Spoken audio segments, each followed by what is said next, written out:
Hi, this is Dave Ford, President and Founder of the Atlantic Gold and Silver Center. Today is Wednesday, the 12th of April 2017. We're going to have a look at how gold and silver prices have behaved over the last quarter and a little look to what's ahead in the coming months. Okay, so Q1 has been a pretty strong season for precious metals, as it often is. Last year we saw very strong all through Q1 and Q2 for precious metals. This year hasn't been much different. We've seen good strong rises in gold and silver. Exactly as I said a few months back, if you're going to buy before Christmas, because it'll be going up in January and February, and that's exactly what's happened. So we're going to have a little look at the charts, see what has happened in the last few months. We're also going to have a little bit of crystal ball gazing, seeing what might happen in the next few months over the summer and into the fall.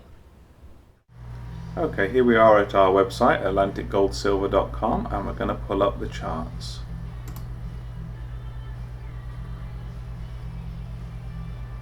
Okay, I don't necessarily want to work on this little screen. I'm going to click the maximize screen button. It'll give me a full screen version. In fact, I'm actually going to hit that button 2 or 3 times and I'll have 3 screens to work on. 2 and 3. Okay, so on the first one here I have got silver. I'm going to put in my favorite moving averages, exponential moving averages. 20, 50, 100, 200. And I'm going to update the chart. While that's doing, I'm going to switch to the gold and do the same thing.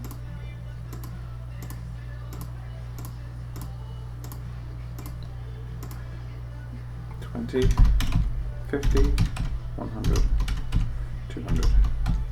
Okay, and this one is going to be gold. And on the last chart here, I'm going to switch to our new indicator we've put in, which is the gold-silver ratio, but I'm not going to put any averages on that one. Okay, so now we've got 3 charts side by side. Silver daily, gold daily, and we've got the gold-silver ratio. Let's start by having a look at silver. Now, we were in a strong bull market back in the early part of 2016. It flattened out during the summer and we saw a long extended pullback in the late part of 2016. Now that has just turned around again. We've now got the moving averages just aligned, so we've got the 200-day moving average, the 100-day, the 50 and the 20 all stacked up again, just like we had back in early 2016. The lows that we had in December were not as bad as the lows that we had back in December of the year before, so we're still on the uptrend here. So what I'm going to do is have a look at, we made a kind of a double top here. We put a line across here, okay, and then we're going to have an uptrend line starting here, going up to, okay, then I'm going to turn off the drawing tools again. Alright, so we hit a double top here, and after this one was re-hit here, I expected this to start coming down as it did, and probably continue on down maybe to this uptrend line, you know, give us a chance to buy the dip. But price turned around very sharply at the 20-day moving average, and you can see it's rushed right back up to this $18 mark, just over $18. This seems to be a very key level for silver. If we break through here, then we're probably going to start running all the way back up to $20 in short order. If it falls here, or if it goes through and then just comes straight back, then yes, we can expect it probably to pull back to the 200-day moving average, which in a little while might be roughly where this uptrend line is. Now we can flick to gold at the same time and see what's happened. Let's click the drawing icon and put on an uptrend line.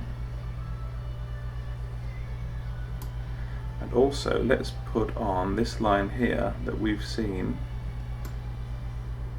kind of a top that's formed, a double top. Now we can see here, let's turn off those drawing tools, see here we've got the similar uptrend line, we've got a similar situation where everything's turning into a bull market, we've got the peaks here, but the gold has decisively broken through here.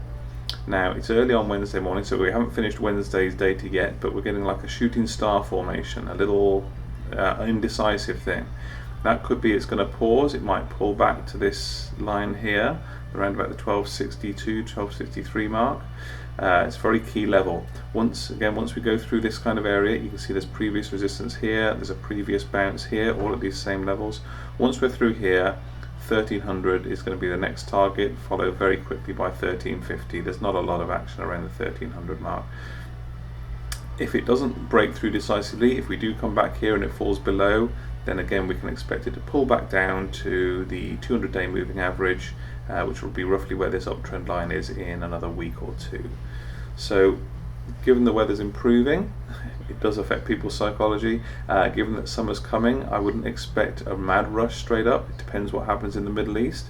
If we get a lot more uncertainty and a lot more conflict coming between the US and Russia, we may see this accelerate up. But things don't often move in straight lines. I'm hedging my bets here. This is a very strong move up through a very significant resistance point. We may see things carry on. The next couple of days will tell. If you flip over to the last chart here, this is the gold-silver ratio that we've just added. Now if you look around about this point, you can look for highs and lows on the chart. Will give you an idea as to whether silver is going to advance or whether it's not. This is the ratio of gold to silver prices. As this gets lower, the silver price gets stronger, and we've seen it coming down, bounce coming down, bounce coming down. So these highs are getting lower. I mean, we could draw a line on here. If we took it from here and drew it back, it looks just like any other chart. We can see the gold-silver price is, the ratio is weakening, which means that silver against gold is gradually getting stronger, and we have roughly a flat line along here.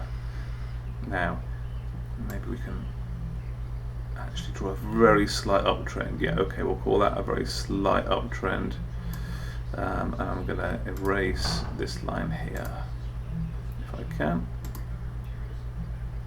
That's the one, okay. Okay. To turn off the drawing tools first before I can erase this line. There we go. Okay. Alright, so we've got this narrowing out. To my mind, it looks like it's gradually weakening. If this goes ahead and comes on down further, we're going to see silver strengthen against gold. If we have a look at this point here from roughly March the 10th through to March the 22nd, and compare that to our silver chart, March the 10th to March the 22nd, that was this point here, and afterwards silver did indeed start to strengthen. So you need to compare the gold-silver ratio, peaks and troughs, against the price of silver to see whether silver is likely to turn round at any point or whether it's likely to keep going. Okay, there we go. Have fun. So thanks for watching. I hope you found that helpful and informative and gave you some things to think about. We'll see you again in a couple of weeks.